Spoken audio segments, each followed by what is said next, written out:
मैं इंदिरा शबनम इंदू, फेसबुक पे इंदिरा पूनावाला के नाम से जानी जाती हूँ। पूना महाराष्ट्र भारत की रहने वाली। मैंने गज़लें, नज़में और कहानियाँ लिखी है। कहानीकार के रूप में मैं आपके सामने अभी आ रही हूँ अपनी आवाज़ के साथ। और मैंने 6 भाषाओं में कहानियाँ लिखती हूँ, सिंधी, हिंदी, मराठी, उर्दू, इंग्लिश, और अभी कोई मेरी बहुत सारी और भाषाओं में भी कहानियों का जो है अनुवाद कर रहे हैं, ट्रांसलेशन कर रहे हैं। तो पेशे खिदमत है मेरी एक कहानी। गज़लों को आपने खूब पढ़ा, नज़म अभी लाऊंगी मैं अपनी आवाज़ में, बाकी भी कहानियाँ मैं अपनी आवाज़ में ला रही हूँ। मेहरबानी, शुक्रिया।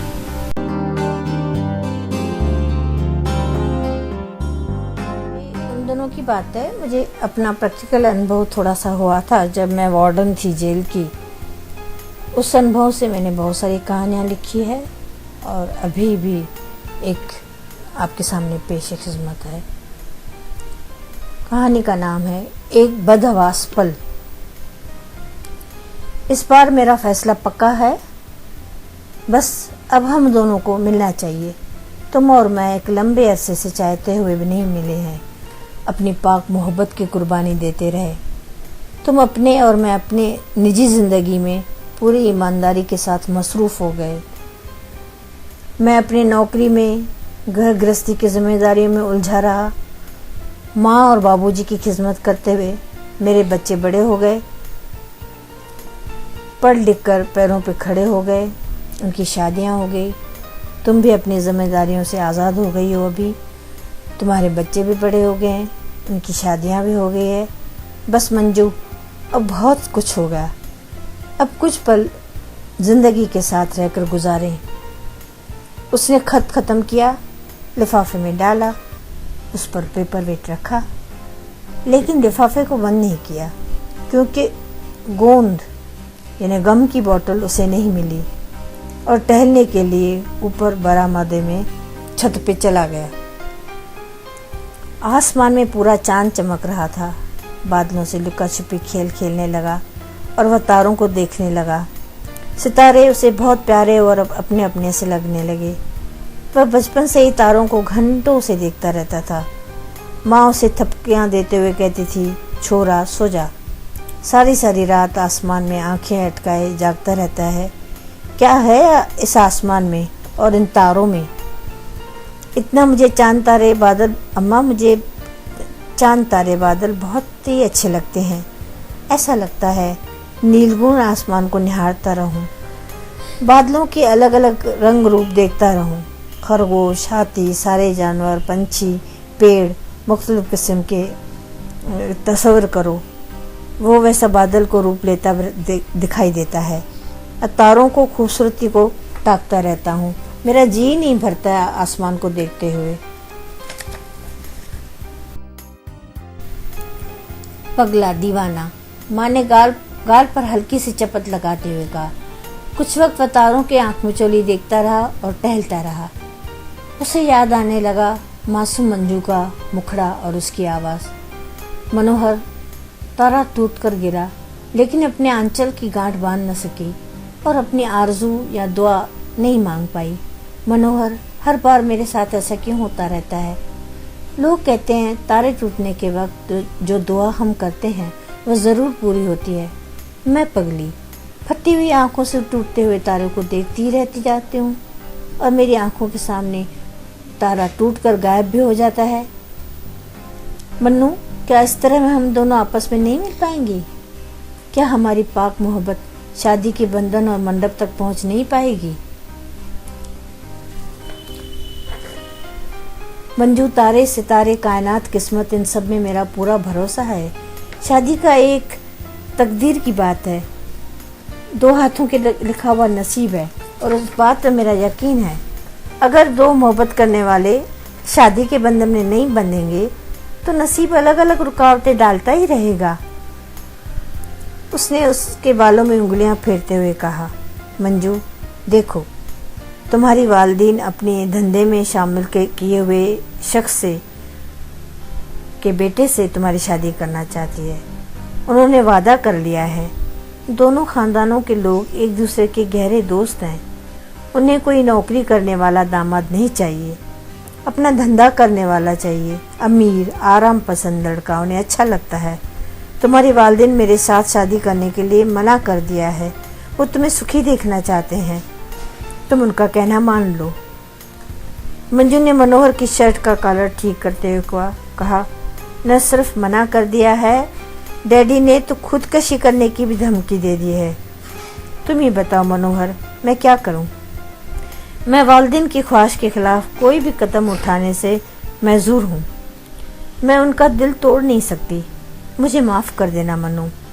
जिंदगी में मैंने पहली बार तुम्हारे साथ ही प्यार किया है और तुम्हें ही प्यार करती रहूंगी।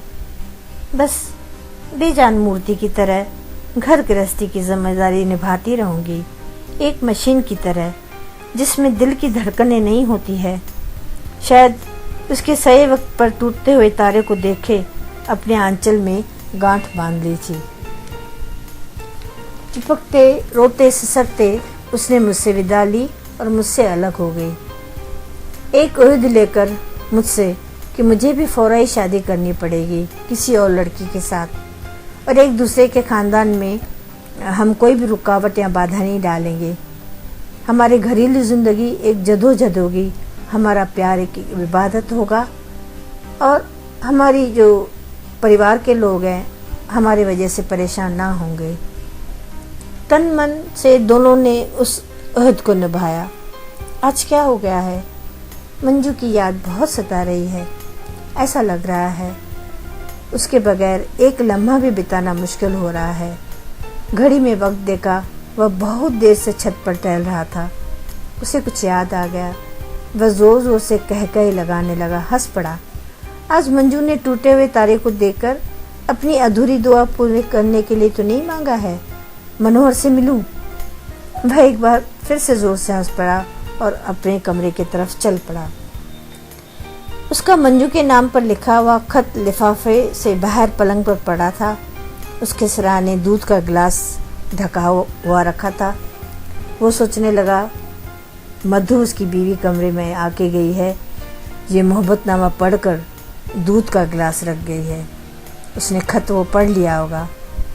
उसे मेरे जवानी के प्यार की खबर लग गई। उस पर क्या बीती होगी? उफ, वो क्या सोचती होगी मेरे और मंजू के बारे में। एक आवारा बंजारा ख्याल मुझे अमली दुनिया से कितने दूर ले गया। एक लहमा के बहकाने वाला ख्याल ने हम तीनों की नहीं हम चारों की, दो जोड़ों की जिंदगी को परेशान कर दिया। मुझे और मेरी पत्नी को, और मंजू और उसके पति को। जिस हाथ से जिस प्यार के वाक़े को करीब 25 साल हो गए हैं, उसे माजी को एक गुजरे हुए लहमे को पकड़कर अपनी बीवी को एक चंचल बच्चे की तरह दुख दे दिया। उस बेचारी ने तन मन से मेरी खिदमत की, मुझे अपना साथ दिया, सहारा दिया, बच्चे दिए। उसके जज्बे को दुखाने का हक मैंने कहाँ से पा लिया? इसका क्या कसूर? ये सही है कि मंजू से मैं प्यार करता था, करता हूँ, इबादत की थी, इबादत करता रहूँगा। उसकी मीठी दिलचस्प याद आने, ये तो पाक भी है और कुदरती भी है, लेकिन इस जज्बात को किसी कागज़ पे उतारना, ऐसी बेवकूफ़ी मुझे नहीं करनी चाहिए थी। तो सोचने लगा, अगर ये खत मंजू के पति किसी जवान बेटे या बहू के हाथ में आ जाता तो उसका खानदान तिनका तिनका हो जाता। प्यार करना गुनाह तो नहीं है, लेकिन उसका इजहार इस ढलती हुई उम्र में करना ज़रूर गुनाह है। उसका घर जो उसने बरसों की रियाजत के बाद बनाया है, इस जदोजहद में रुकावट डालना उस पूजा को, प्यार का एहसास को बहुत ऊंचा, शानदार, पाक जज्बा है। प्यार करने वाले का दिल एक मंदिर होता है। जिस इंसान ने प्यार नहीं किया वो सूखे दरख्त के मांद है, एक बेजान मशीन। वह किसे प्यार भी कैसे दे सकेगा जिसे प्यार मिला ही नहीं, जिसने प्यार किया ही नहीं। वो दूसरे इंसानों से प्यार कैसा कर सकेगा? वह इंसान नामुकम्मल है, महरूम है। माँ आई, अरे अंधेरे में बैठा हुआ क्या कर रहा है? बत्ती जला दूं? मनोहर की सोचों का ताना बाना बिखर गया। तारे गिन रहा हूं माँ, चांद की रोशनी बहुत अच्छी लग रही है आंखों को। तुम्हें तो पता है मुझे तारे और आसमान और चांद बहुत अच्छा लगता है। अच्छा 15-20 मिनट के बाद पूजा घर में आ जाना, आरती जो करनी है। मैं ऊपर आई थी। अच्छा माँ। माँ चली गई। उसके सोचों का सिलसिला फिर से जुड़ गया। वह किसी शहर में खोता हुआ चला गया। खुदा को भी वही इंसान प्यार कर सकेगा जो खुद किसी से प्यार में पूरी तरह भिगा होगा, मदहोश होगा। सहरजदर, राधा, मीरा, शाह की नायक जिस्मानी तौर पर नहीं मिले थे। क्या उनका प्यार सच्चा नहीं था? उन्होंने प्यार को रुसवा नहीं किया। मैं क्या कर रहा था? क्या कर डाला मैंने? मनोहर का ज़मीर उसे कोसने लगा। इसका दिल उसे मलामत करने लगा। उसने मंजू के खत को फाड़ कर टुकड़े टुकड़े करके फेंक दिया और दूध का ग्लास होठों को लगा लिया। एक धमाका सा लगा उसके हाथों को। उस हाथ में था गिलास के। दूध फर्श पर गिर के फैल गया। गिलास को उसे धक्का मारने वाली मधु उसकी पत्नी थी। दूध के गिलास के टुकड़े टुकड़े हो गए थे। वह थर-थर कांप रही थी। उसने मधु की आंखों में देखा। बेअंतहा मोहब्बत और डर भरा हुआ था उन आंखों में। मधु ने उसे बाहों में भर लिया और फुसफुसाई, जाने मन, सब भूल जाओ। फर्श पर गिरा हुआ दूध बटोरने से क्या फ़ायदा? माजी माजी ही होता है। गुजरा लहमा माजी बन जाता है। हाल से उसे क्यों जोड़ें? आओ सब भूल जाएं। दोनों की निगाहों ने एक साथ एक लहमे में देखा। कहीं से एक बिल्ली आई, फर्श पर फैला दूध चाटने लगी, तड़पने लगी। देखते देखते मर गई। जहर ने असर दिखा दिया। फर्श पर कांच, दूध, मरी हुई बिल्ली और महज चंद कागज के टुकड़े बिखरे हुए पड़े थे।